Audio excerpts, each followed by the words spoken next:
This program is brought to you in association with First National Bank of Botswana.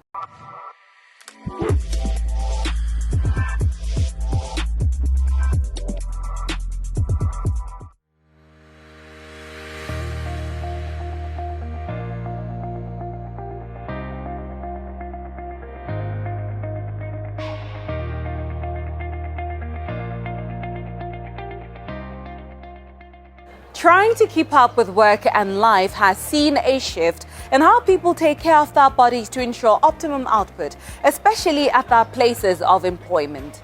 This is through interventions such as exercise and especially diet changes, which may include a cult favorite, 100% fruit juices. They also include milk alternatives and health juices such as aloe vera juice and moringa. These are sold in bottles, cartons, and other forms of packaging. But whatever the case, these are marketed as drinks containing nothing but the main ingredient to help you with your recommended daily nutritional intake to support your productivity and health. But as it turns out, the labeling may not mean exactly what many perceive, which is strictly nothing else but fruit. Also worth noting is that, just as with anything, too much of these food and drink items may be bad for you. You may be wondering how or why. Let us find out more from dietitian Dr. Malebogo Eluya. Doctor, thank you so much for coming on First Issues and affording us your time as ever.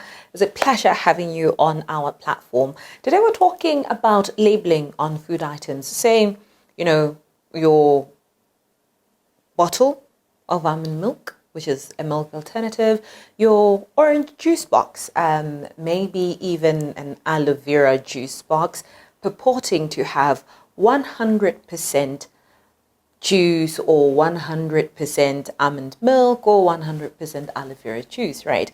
So what does it mean when a carton of a food item or packaging says 100% of that in that packaging? That's a very difficult question because most of the food that we have in Botswana are imported from outside.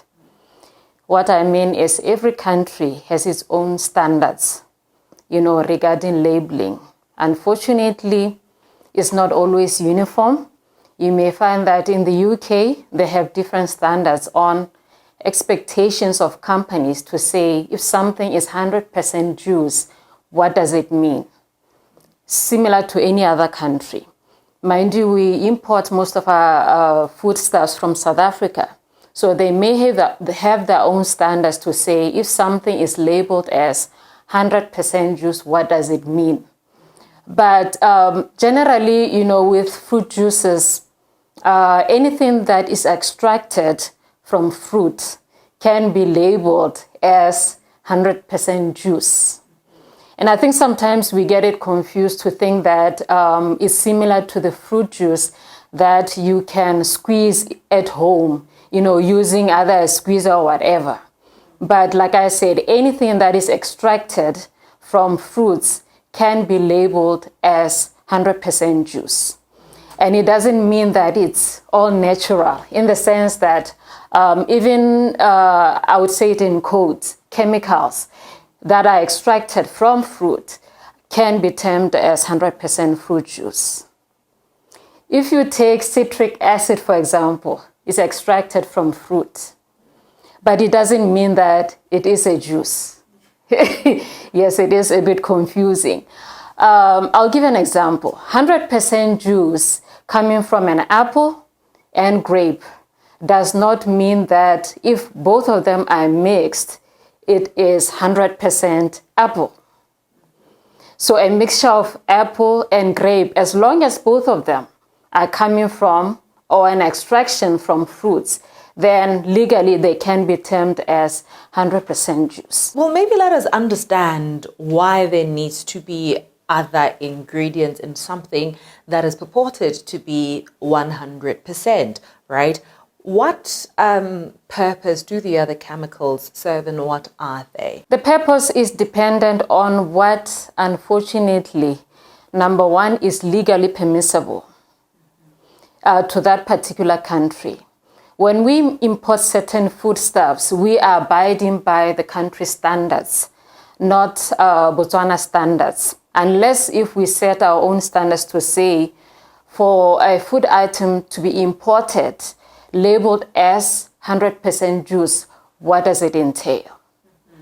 So if something is added into that foodstuff, depending on what the purpose is, whatever the label is claiming to do or what is containing in that product is what is expected from that country, not by Botswana standard.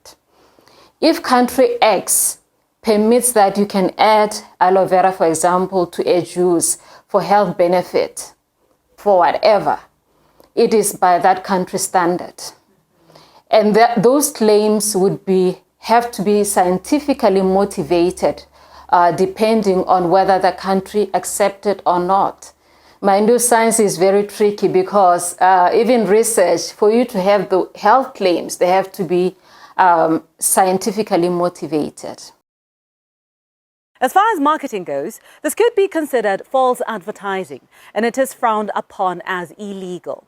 Is there a way that consumers can have this addressed, and what would it mean for the juice producers? Consumer rights activist at the consumer watchdog, Richard Harriman, joins us for this part of the discussion. Richard, thank you so much for coming on First Issues and affording us your time. As ever, it's a pleasure having you on our platform. Today we're talking about the labelling on food items, right? But we've just come to learn that it's not necessarily false marketing if we're importing food from a certain country that has its own standards. But according to you, is that true? Should we be, using the standards of another country for our own people, for our own imports, and what we consider to be 100% fruit blend, 100%, cosmetic products of whatever ingredients? I think it depends on the standard from the other country. I mean, most countries have standards similar to ours. But my view is quite a simple one. Obey the laws of Botswana if you want to sell goods in Botswana. I don't care about other countries' standards and their rules. The ones that matter are our rules, our laws, the laws and regulations that govern how things are advertised and displayed here in Botswana. Other countries, great, you have your rules, we have ours. And our laws are not that demanding compared to other countries. We just ask for simple, straightforward, truthful labelling. That's all we're asking for. You speak of the law. So what exactly is our law saying in the country as far as labelling food items or whatever products that there are in the market? I think what we can expect is, when you go to court, you swear that you'll tell the truth, the whole truth, and nothing but the truth. We've all seen that on the TV. Well, I think the labels we're seeing are probably truthful. They're not lying to us. They're telling maybe nothing but the truth, but they're not telling always the whole truth. They're not always being as truthful as I would want to see. Fruit juice is a great example. You look at cartons of fruit juice and it might have a mango on the front of it. It says it's mango juice. Yeah. Look a little closer, look a little further down. It says mango juice blend. That word blend is where they're not being as truthful as I would like. But I don't think they're telling the whole truth when they portray something as mango juice or cranberry. I think that's where consumers have to be very careful and to beware and to start reading those labels before you buy things. And it's not just fruit juice, you mentioned cosmetics as well. Soup, here's what I get angry about. Next time you're in the supermarket, look at the canned soup and you'll see the ingredients of largely what you would expect. A can of tomato soup is water and tomatoes and spices and flavouring and salt and way too much sugar. But look at the packet soups and you'll look at a packet of powdered tomato soup. See if you can find tomato in the ingredients. I found one recently with oxtail. So oxtail soup, fantastic. But there's no beef in it. It was a fraction of 1% beef. The main ingredient is a substance called maltodextrin. Do you know what that is? I don't know what that is. Actually did contact a certain person who's often on First Issues, a certain doctor. And it's just sugar. It's just a sugar.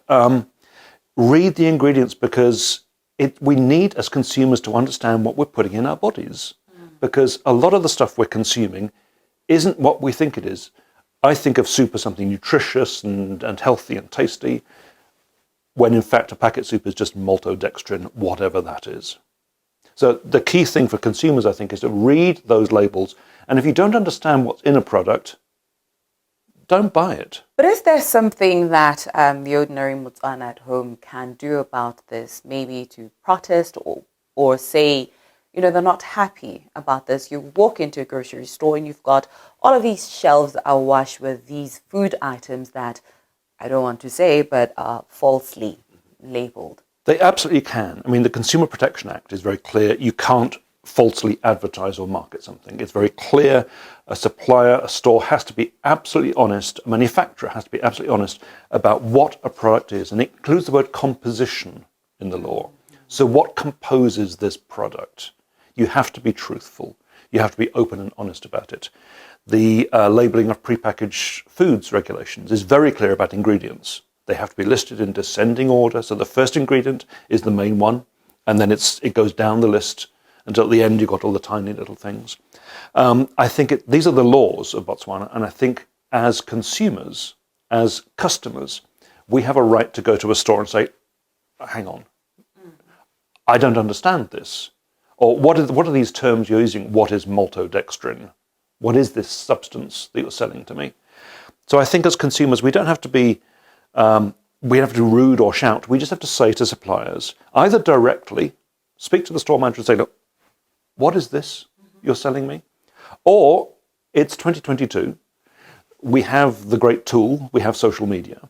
Ask a question on Facebook. Ask a question on Twitter. Come to the Consumer Watchdog Facebook group. Ask questions. Let's have a debate about these things, because I think it's incredibly important. The more food is technologized and it becomes less natural, the more we need to ask those questions about where does something come from? What does it compose? And what are the health implications of us consuming those things? But where's the discourse, Richard? Because like you said, you know, the labeling is truthful, may not be as truthful as we'd like for it to be.